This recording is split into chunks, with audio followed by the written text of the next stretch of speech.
Have you ever said something to your child and immediately felt that pit in your stomach? That moment when you wish you could take back your words? You're not alone. As parents, our words shape our children's world in ways we might not even realize. But here's the thing, you're about to discover how small changes in the way you talk to your kids can transform your relationship with them. Stay with me, because in the next few minutes, I want to share 7 communication mistakes that might be secretly damaging your child's emotional growth. Plus, I'll show you exactly how to fix them. And trust me, the last one, it's something almost every parent does without realizing its impact. The way we talk to our children isn't just about words, it's about building their future selves. Think about it, your voice becomes their inner voice. The phrases you use today shape how they'll handle challenges, process emotions, and view themselves tomorrow. That's powerful, isn't it? Please subscribe to the Moving You Ahead channel so you don't miss the next videos on self-development, motivation, and spiritual growth. Let's start with one of the most common mistakes parents make: invalidating emotions. You might recognize this scenario. Your child is crying because they lost their favorite toy, and you find yourself saying, "Stop crying, it's not a big deal." While you might think you're helping them toughen up, you're actually teaching them that their feelings don't matter. Instead of dismissing their emotions, try this: "I can see you're really sad about losing your toy. It's okay to feel upset. Would you like to talk about it?" This simple shift acknowledges their feelings and shows them that their emotions are valid and worth discussing. Next up is something many of us learn from our own parents: using guilt as a tool. How many times have you caught yourself saying, "After everything I've done for you," or "You're making me so disappointed"? These phrases might get immediate compliance, but they're creating invisible emotional wounds that can last a lifetime. Rather than wielding guilt as a weapon, try fostering mutual respect. "I appreciate when we work together as a team," or "Let's figure out how we can solve this together." This approach builds trust instead of resentment.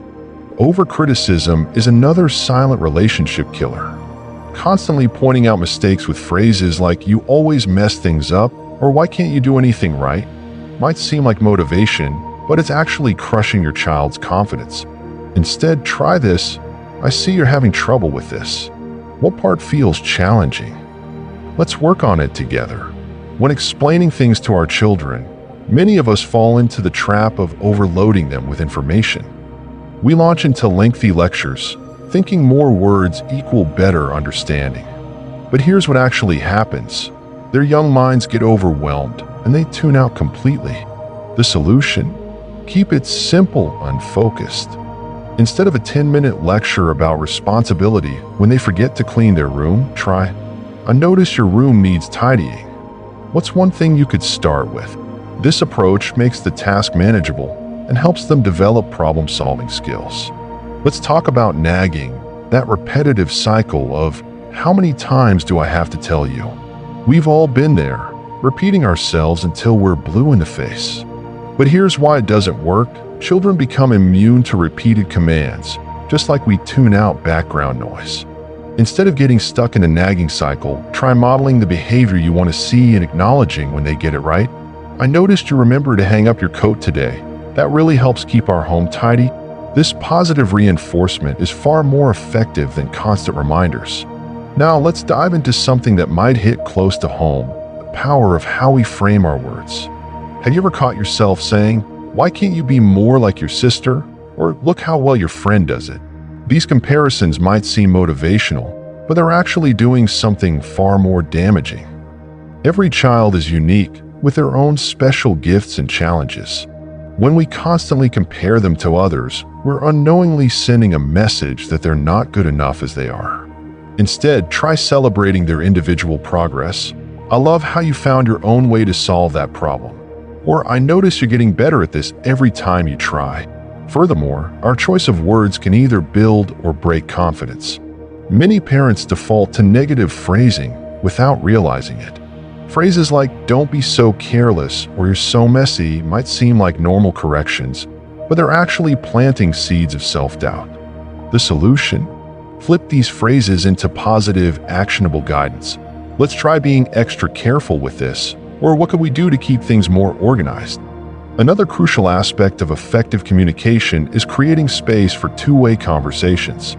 Too often, we fall into the habit of talking at our children instead of with them.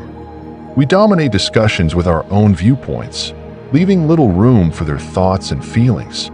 Here's a better approach. Ask open-ended questions that invite your child to share their perspective. Instead of lecturing about a poor grade, try, "What do you think made this assignment challenging?" Or "How do you feel about your preparation for this test?" This approach not only helps you understand their challenges better, but also teaches them critical thinking and self-reflection skills. In this technological era, we face unique challenges that our parents never had to deal with. Social media has created new pressures on both parents and children. We often find ourselves sharing perfectly curated moments of our family life online, creating an unrealistic standard of what parenting and childhood should look like. This constant comparison to idealized versions of family life can increase anxiety and stress for both parents and children. Instead of chasing picture-perfect moments, focus on creating genuine connections. Put down the phone during family time and show your children that real relationships matter more than social media approval. Speaking of stress, let's talk about how our own emotional state affects our communication. When we're stressed, overwhelmed, or exhausted, and let's be honest, what parent isn't sometimes, our words can become sharper, our patience shorter. Our children often bear the brunt of our emotional spillover, even when they're not the cause of our stress. The key here isn't to be perfect, it's to be honest and self-aware. If you're feeling overwhelmed, it's okay to say, "Mommy/Daddy needs a moment to calm down before we talk about this." This not only gives you space to regulate your emotions, but also models healthy emotional management for your children. Let's talk about breaking free from generational patterns that might not serve today's children. Many of us grew up hearing phrases like, "because I said so," or "children should be seen and not heard." While these might have been common in our childhood, we now understand that they can create barriers between parents and children. Consider this: when was the last time you used a phrase your parents used, and then immediately thought, "I sound just like my mom/dad"? It's natural to fall back on familiar patterns, but we can choose to do better.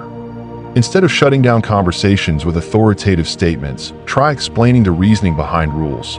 "We have this rule because it helps keep you safe," or "let's talk about why this is important for our family." Moreover, our cultural background deeply influences how we communicate with our children. Some cultures emphasize respect and obedience above all else, while others prioritize individual expression. The challenge is finding a balance that honors our cultural heritage while meeting our children's emotional needs in today's world. For instance, if you come from a culture where direct emotional expression isn't common, you might struggle with validating your child's feelings openly. However, you can create a beautiful blend by saying something like, "In our culture, we show love through actions, but I also want you to know it's okay to tell me how you feel." Now, let's get practical about implementing better communication habits. One of the most powerful tools we have is daily emotional validation. This doesn't mean agreeing with everything your child does or feels. It means acknowledging that their emotions are real and important to them. Here's a simple three-step process. First, notice their emotion. Second, name it. Third, show understanding. For example, "I see you're frustrated with your homework. Math can be really challenging sometimes. Would you like to take a short break and try again?" Reading together offers another wonderful opportunity for meaningful communication. Instead of simply reading the words on the page, engage your child with questions about the story. "What do you think the character is feeling right now?" Or "Has something like this ever happened to you?"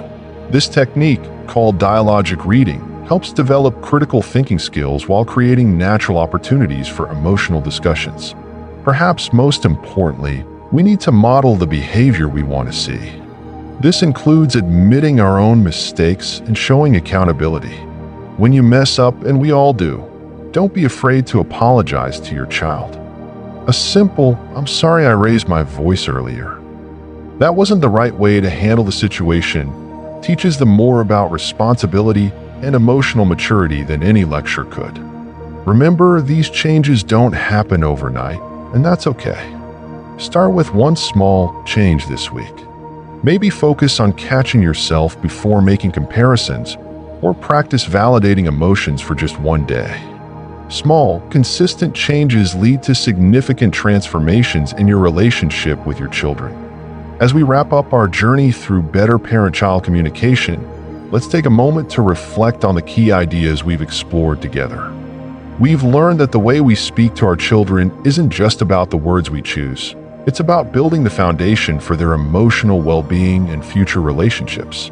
Remember these essential takeaways. First, every emotion your child experiences is valid, even if their reaction seems disproportionate to you. Second, positive reinforcement and specific praise are far more effective than criticism and comparison. And third, cultural wisdom can be beautifully balanced with emotional openness to create strong, resilient children. Think about how these changes might look in your daily life. Maybe it's pausing before responding to your child's outburst, taking a deep breath, and choosing validation over correction. Perhaps it's catching yourself mid-comparison and redirecting to acknowledge your child's unique journey. These small moments add up to significant changes in your relationship. Let me share a powerful truth. Perfect parenting doesn't exist, and that's actually good news. What matters most is your willingness to grow and learn alongside your child. Every time you catch yourself making one of these communication mistakes and choose a different response, you're not just improving your parenting, you're teaching your child valuable lessons about growth, resilience, and self-improvement. Your parenting journey is unique, and the fact that you've stayed with me through this video shows your commitment to being the best parent you can be. Remember, change doesn't happen overnight, but every small adjustment in how you communicate with your child is a step toward a stronger, more nurturing relationship. I encourage you to start today.